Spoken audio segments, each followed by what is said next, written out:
திருச்சிராப்பள்ளி மாவட்ட ஆட்சியரக கூட்ட அரங்கில் இன்று 2611-2024 திருச்சிராப்பள்ளி மாவட்ட ஆட்சியர் திரு மா. பிரதீப்குமார் யாப அவர்கள் தலைமையில் 75வது அரசியலமைப்பு தினத்தையொட்டி அரசியலமைப்பு முகப்புரை வாசிக்கப்பட்டது. திருச்சி மாவட்ட செய்தியாளர் வ. பாலாஜி.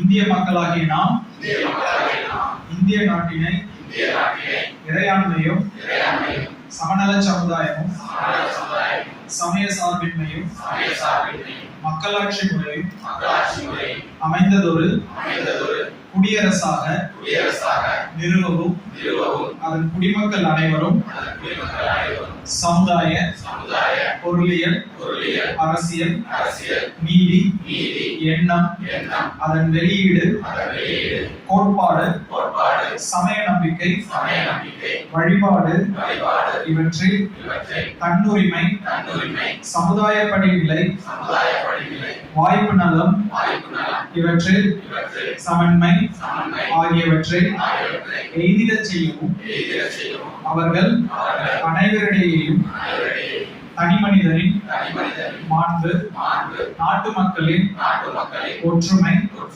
ஒருமைப்பாடு இவற்றை உறுதிப்படுத்தும் உடன் பிறப்புரிமையினை வளர்க்கவும் உள்ளார்ந்த உறுதியுடையராய் நம்முடைய அரசமைப்பு பேரவையில் 1949 நவம்பர் 26ஆம் நாளாகி இன்று